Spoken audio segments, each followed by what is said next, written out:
Wonderful. Hi. Hello, everyone. Hey, Welcome to Lugal's World. We have Andrew Lionel, he seems to be the world's authority on transhumanism and anthroposophy.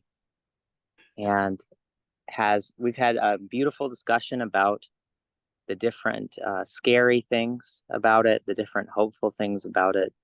And I'm looking forward to explore this exciting topic with our audience. So, Andrew, transhumanism to a lot of people seems scary and evil and like why would the divine be doing this? What is this purpose? Is it meaningless? Is it yeah. right. Yeah, it's the question of our times. And we have people all across the spectrum. We have uh, tr- there's a group of transhumanists associated with the University of Cambridge that I have made a name for all of this. Uh, a name or a position, um, a way of making transhumanism respectable. And they say that there are transhumanists in all fields. So you have, on both sides of the political spectrum, on all sides of religious spectrums, you have people that ascribe to transhumanism. And I suspect there are some anthroposophists that would have Andrew Linnell listed as one of the transhumanists of anthroposophy, although it's not true. But I think there are some that might think it's true. And I guess, Colin, that's because they hear me saying that what transhumanism is envisioning actually must come about at some point. Rudolf Steiner's often referred to how the things that we're conceiving, the things that are part of our mental uh, horizons and so on, we don't realize it, but we're creating that future through these various thoughts that we have about the future. And by having these thoughts, we are bringing it about. And is that a bad thing? And there's many who look at life as we know it today, and we would have to say they have a lot of fear about this changing.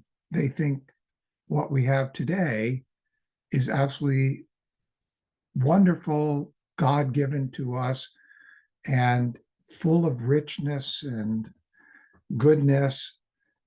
And we treat it terribly. We are destroying the environment. We're destroying this and that.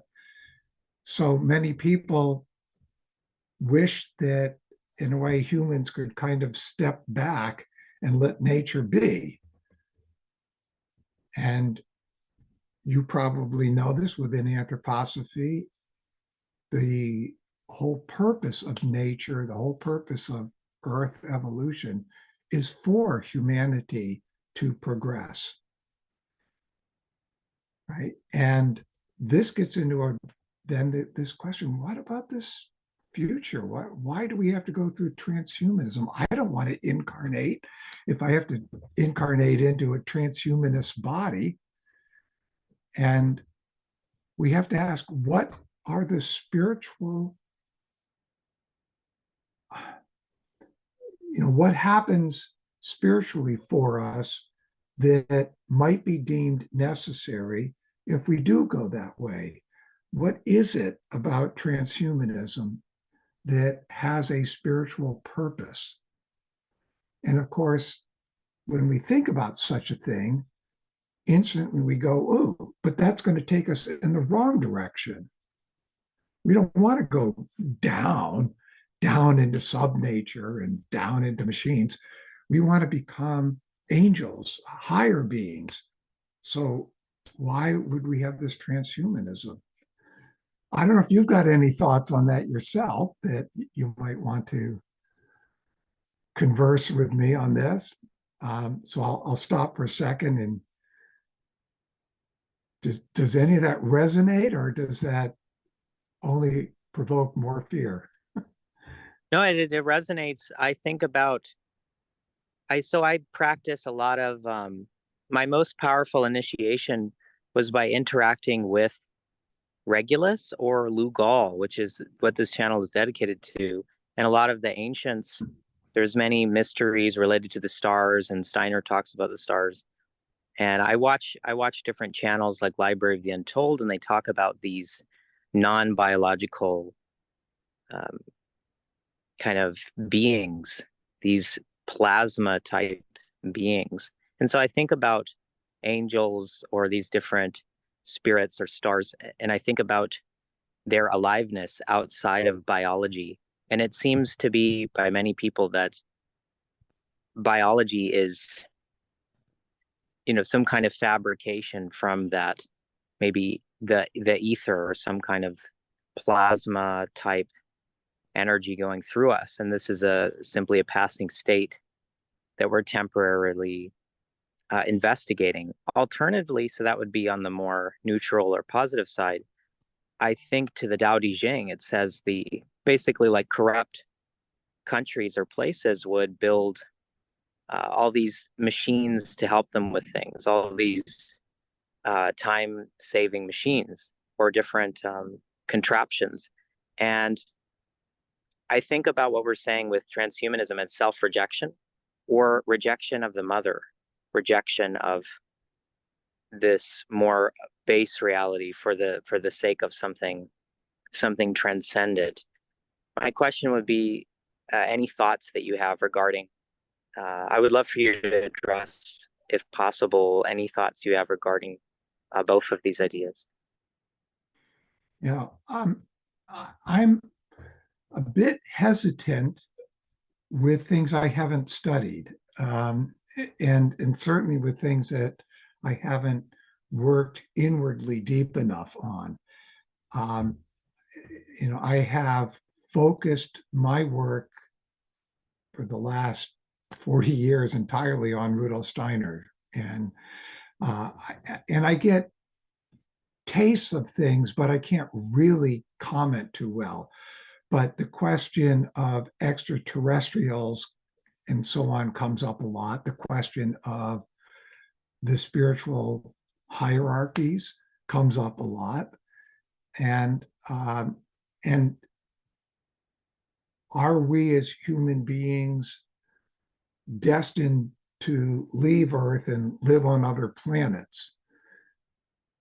And as you probably know, it wasn't that long ago we had a geocentric model of the solar system and, in the sense, of the universe as well. And it was only a few hundred years ago that we went to the heliocentric model with the sun in the middle and all the planets revolving around the sun. So it used to go Earth in the center, then Moon, then Mercury, then Venus, then Sun, then Mars, Jupiter, and Saturn. And when one who was an initiate or clairvoyant sufficiently looked into the spiritual world, they could see that those who had died went through those Moon, Mercury, Venus, and then the sun for a long time, and then the outer planets, Mars, Jupiter, Saturn, and then they came to what was called the midnight sun. And then came this moment, I want to be born again. I want to continue my human evolution. And so they then worked their way back through those spheres to be incarnated again. Um, and what that tells us, if true, is that we are cosmic beings who are upon what can be called a human stage, a place, a schooling, a place where we are evolving. And all of nature, as we know it, and the plants, and the animals, are part of what it is to be human. They're all part of who we are and where we came from. And so, in this respect, we have, a huge debt to them and a huge responsibility for all of nature, for all that is alive in nature. But all of that is there to support our human evolution on Earth. And I will, we just had a Mystech conference on the mysteries of light, and we looked into what is light. And that led us also into what is matter, what's light, what's darkness. And we know if we start with the macro world that we see around us through our physical senses, things seem solid. I can push my hand up against that tree behind you and I can feel it and sense it and all that. But when I get down to the molecular level, that tree is just lots of molecules that are in motion, moving around. And if I look into the molecule and I look at it, I see, oh, it's a collection of atoms that are bonded together. And all of those atoms are moving around. And then I look even farther at the atoms and I go, oh, there's a nucleus and it's neutrons and protons, and they're moving around. And around them are these spheres where we call them electrons, but are they particles? Are the neutrons and protons even particles? Because we can't determine where they are. Only when we look in a certain way do we change from a wave model to a particle model. And this is definitely true of light. And it's with it, the atom itself is 99 point, and it's something like 7 or 8 nines% empty space. Oh my goodness, it's all empty space. And so then when you hear the ancients saying all of this matter, all of this physicality is actually illusion, we begin to understand something from a different perspective. But we find that quantum physics is so close to spiritual science. They have the same concepts coming to them from different ways, but the way they describe these concepts, they sound an awful lot alike, but they can't talk to each other because one is spiritual and the other is materialistic. Yeah. So did you want to add something to that, Lugal? Yeah, I wanted to comment on, I was thinking about what you were saying with the different planetary phases and the descent of the soul. I think a lot about death because I've always been very close to the abyss, and I feel, I've been reading the Tibetan Book of the Dead. I play it while I sleep. Mm-hmm. Like try to do that every night. So, which is very creepy sometimes. But I'm wondering about Steiner. From what I've heard, from the sources I've heard, the Steiner talked about the death process being like in Tibet, it's I think 49 days. But Steiner, it seems like after you die, it takes hundreds and hundreds and hundreds of years in that process. I would love to know deeper insight into what Steiner and your thoughts are on the death process Okay. in the length of time and all of that. Let's not forget the transhumanism piece, but we have had scientists researching something called near-death experiences, and what they have found is Steiner was absolutely correct. This has nothing to do with those 49 days you're mentioning. I'll have to make a comment about that in a minute. But for essentially 3 days, one experiences a panorama of their previous life. And almost everyone who's had a near-death experience reports the same thing. They see their whole life there, like a panorama. And after these 3 days, the etheric body has detached from what remains of you, your astral body and ego. And this is what's going to go through all those planetary spheres. And the 49 is an interesting word, the 40 and the 40 days and these sort of things plus 9. When we are in the spiritual world, there's no sense of earthly time anymore. And so I'm going to suggest that those 49 days are not earthly time, but something, if we could say, what is spiritual time? And as you know, Genesis talks about 6 days of creation and then God stepping back on the seventh day to look at what he had done, or it had done, and going, yeah. So we have already this word day there, and many people have taken that literally and thought that creation happened in 7 days, Earth days. But the Earth didn't exist like it does. We don't have a measurement of time. So when you write something like that from a spiritual perspective and you need some kind of full cycle, you call that a day. That would be my interpretation. And to tie transhumanism in it, we can ask the question, how does transhumanism affect the death process from an anthroposophical view? I know Gigi Young, who I listened to, that's how I first found about anthroposophy. She makes an argument that without the death process, the soul cannot rest and people go crazy. I would like to hear your thoughts on how it's going to affect the death process. So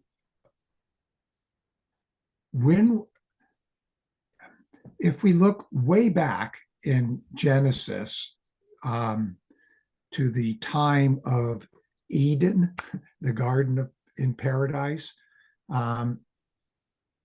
we would say this was the human being long before it had anything but its spiritual member. It had no physicality or any of this kind of stuff.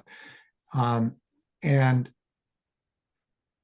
so we're put into this garden that beings, and they're named the Elohim, which is plural for Eloha, had created. And if we look at this hierarchy of beings, the Elohim have to do with Earth. And we have found through science that there must have been 3 prior solar systems or planetary conditions. Wow. And we can ask, oh, were 3. there, sorry? I just said 3. I didn't hear the word you said. You said 30? I said 3. 3. 3, right. 3 prior planetary conditions. That felt important, the number 3 there. Yes.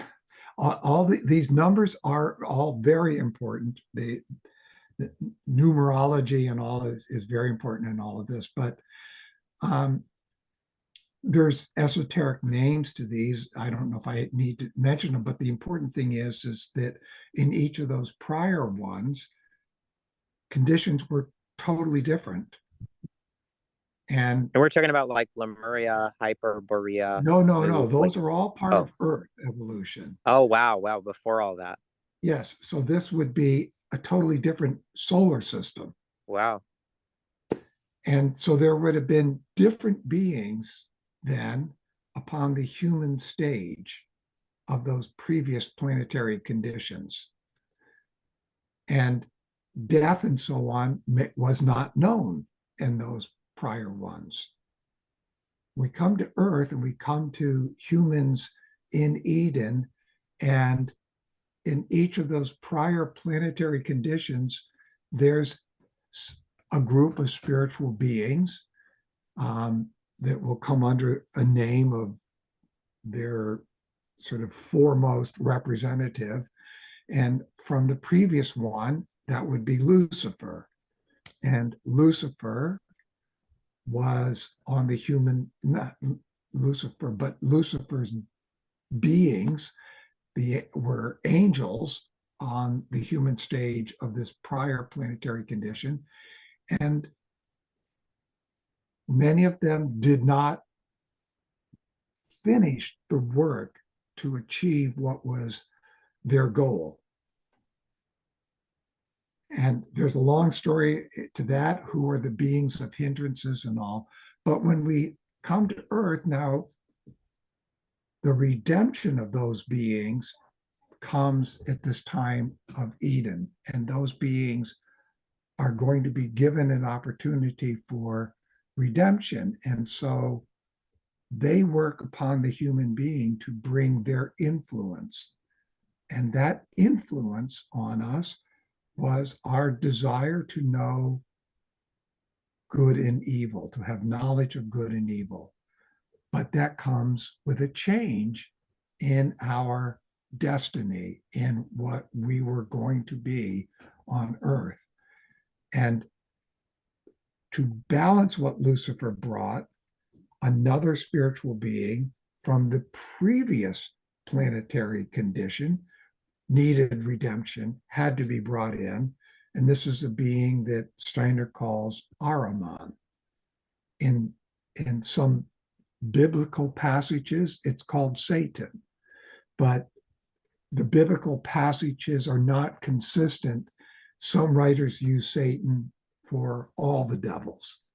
So you get a combination of Lucifer and Ahriman in some beings. But in general, we can say Satan is Ahriman, and we have Lucifer, the light bearer.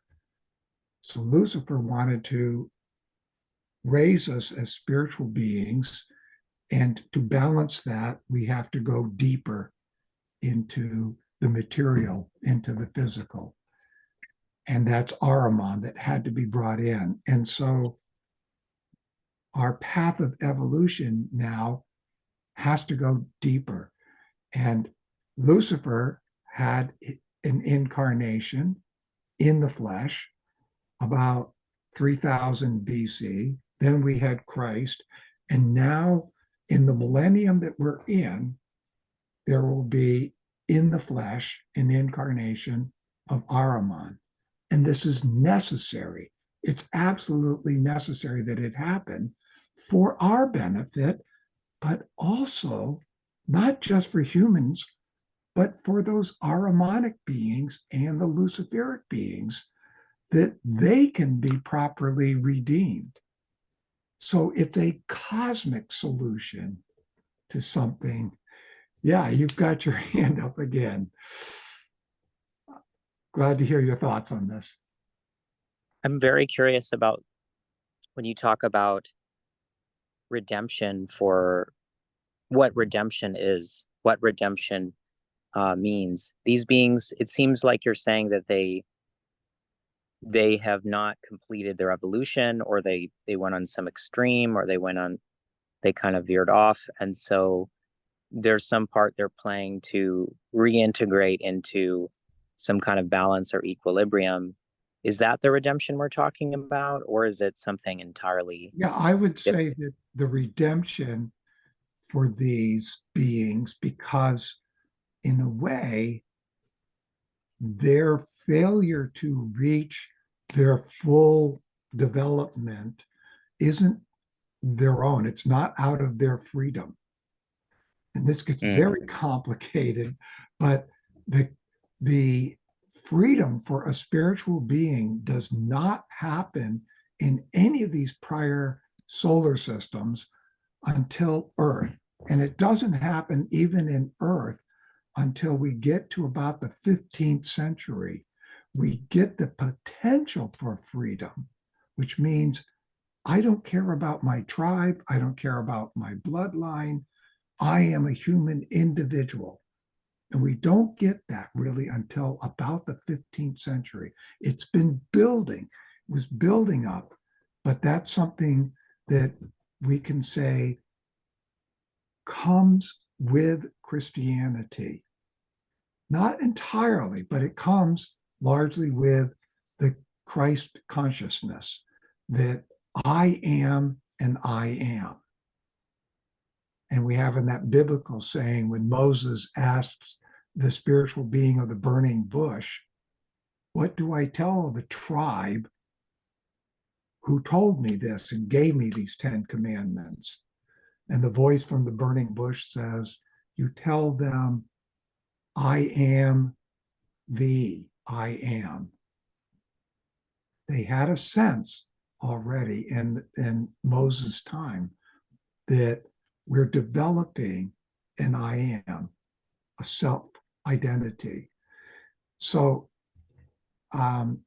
this then descent has to go all the way into what Steiner called sub-nature. This is below the level of nature, below the physical. We have to go in. And what is sub-nature?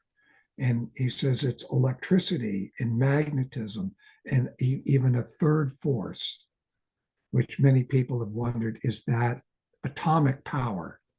Is that what allowed us to build the atomic bomb in World War II? Because he said it will have very frightful and dreadful consequences of massive destruction if it's used without proper morality. So, anyways, back to transhumanism, if we can. My sense is that this descent we've had into the physical has to have an ascent.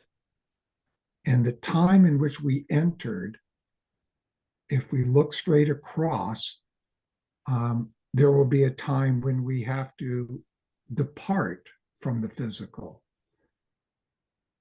So that if we see this as a U shape, at the bottom of the U, there is the coming of Christ. And so the question is, how far back? So how much more time do we have? And, if time is even on both sides. And Steiner gives this that in the Lemurian epic, capital E, so it has 7 cultural ages in it. Sorry, this is getting kind of confusing, I know.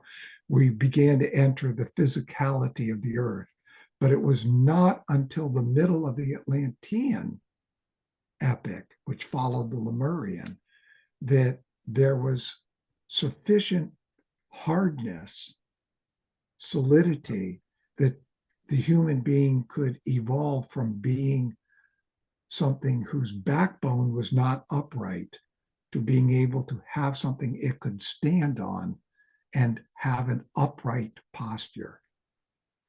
And so how long ago was that? That was about 30,000 years ago, or maybe even less, maybe as little as 20,000 years ago, that humanity stood up. And so looking forward, when does our time in the physical come to an end? And actually time is speeding up.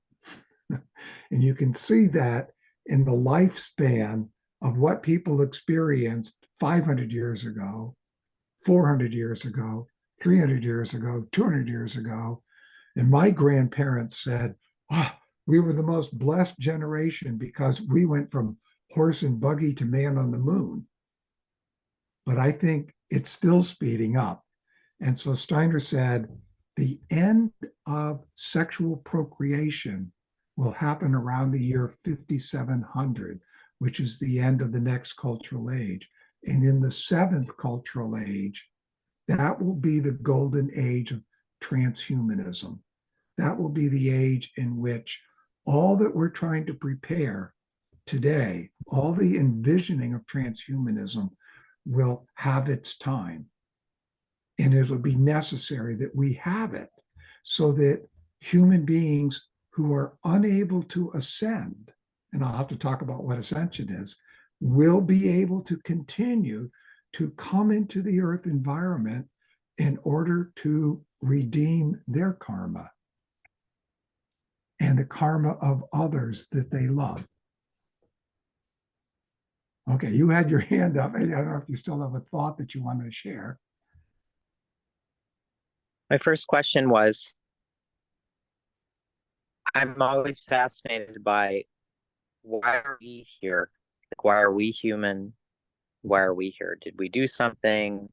Like, why are we not Luciferic beings somewhere else? Why are we not these disembodied spirits? Why are we right here? Is my first question. Yeah. And of course, this is the esoteric question for every human being.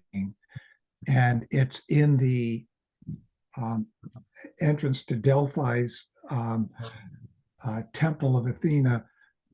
O man, know thou thyself. And this is the cosmic word. This is the question all of us need to be asking ourselves. Who am I? Where did I come from? Where am I going? What's my goal in life? And this is what anthroposophy wants to develop as a spiritual science wherein people can find answers to that.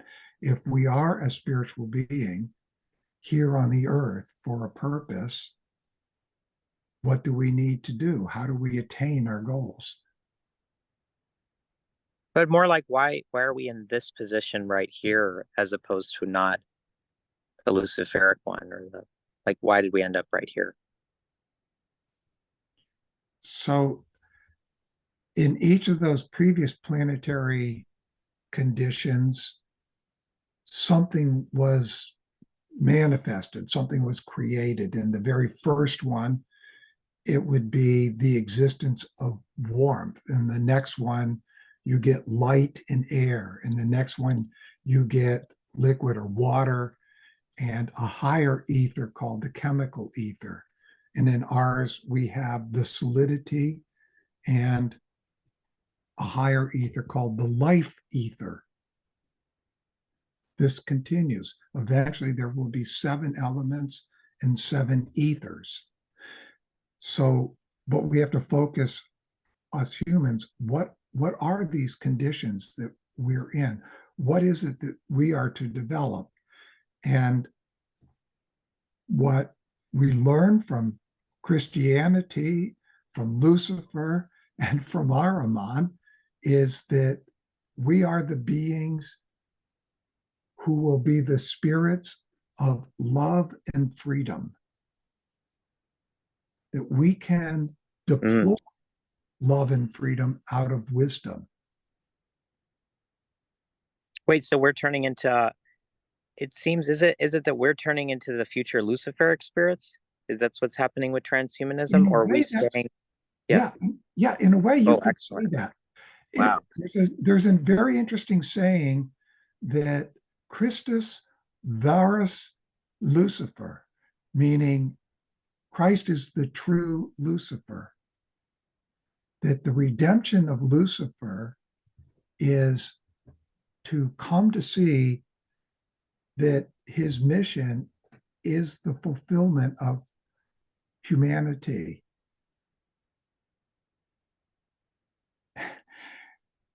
So Lucifer brings this knowledge and wisdom as light, as a light bearer. But Christ is the true light. And that's what each of us have within us since the time of the mystery of Golgotha. But we are unable, due to the fact that we experience everything through our physical senses. We can't experience a spiritual world. We only experience the physical world. Now, you've had some spiritual experiences, and those were not through your physical senses. What happened in them? I mean, you don't have to go into them, but how did you have those experiences? Do you have other organs of perception that right now, as you're talking to me, are rather asleep? And must they be asleep for you to be here in the physical world? And so the question is, can we set aside time in each day to go experience the spiritual world and begin to develop relationship to spiritual beings that can help guide us individually, but also help us then to guide humanity to where it needs to go? This is such an amazing conversation. I was wondering if I took psychedelics, and I'm like, no, I didn't. I'm just talking to Andrew Lynell.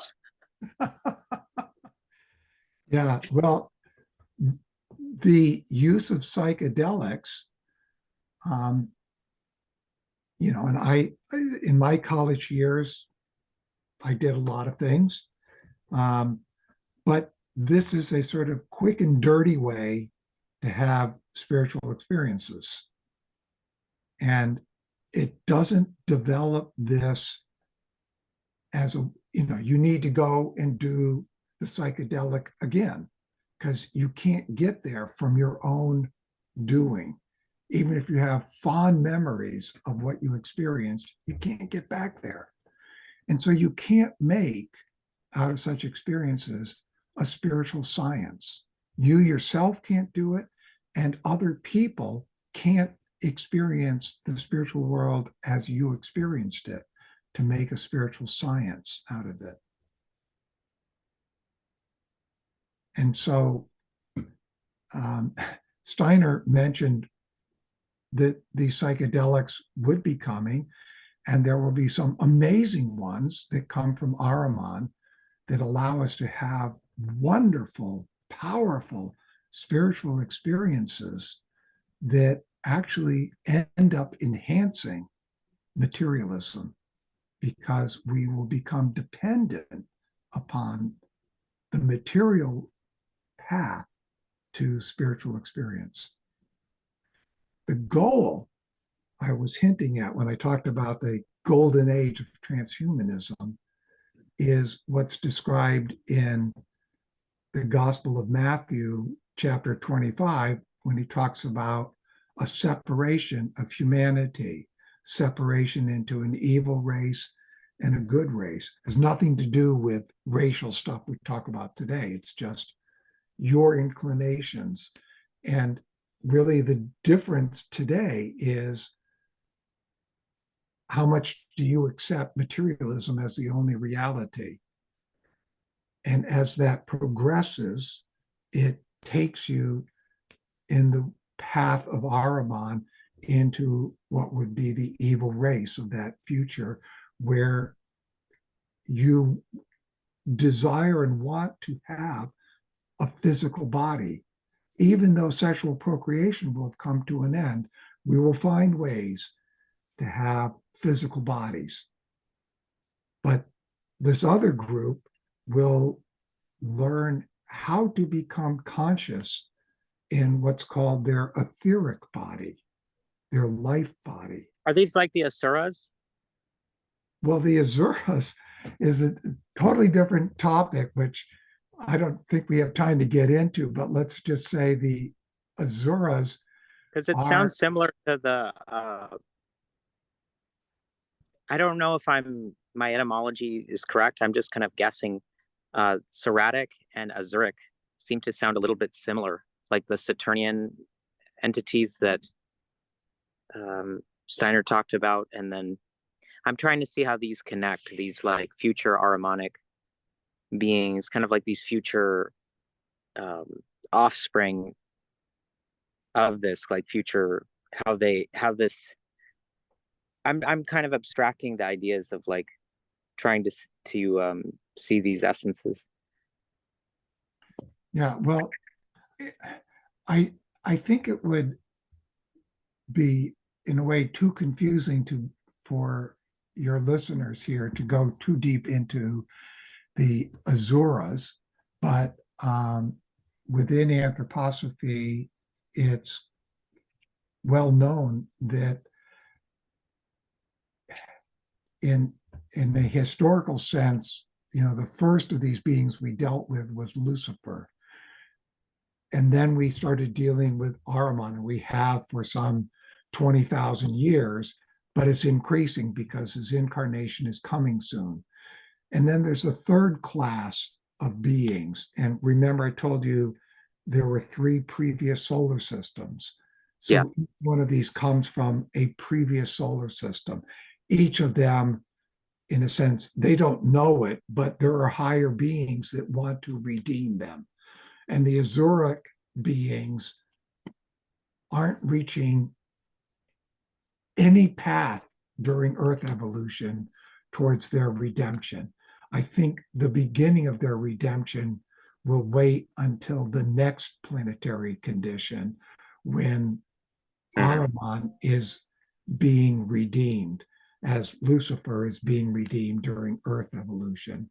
So that when we get to the Venus, which is the second one after the current one. So it goes Earth, then Jupiter, then Venus, then Vulcan. So on Jupiter, Ahriman gets redeemed. On Venus, the Azuric beings get redeemed. And then finally, we can complete everything in the Vulcan planetary condition of the far future. And that's complete So everything fascinating. humanity. Sorry? It's really amazing. This is so amazing. I just want to encourage our listeners to check out Andrew Linell's work.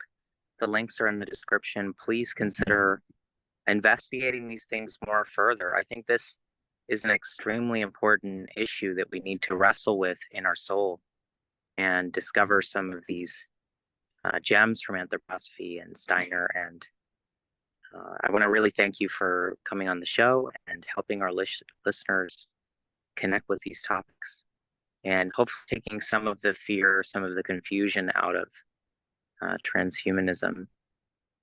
Mike?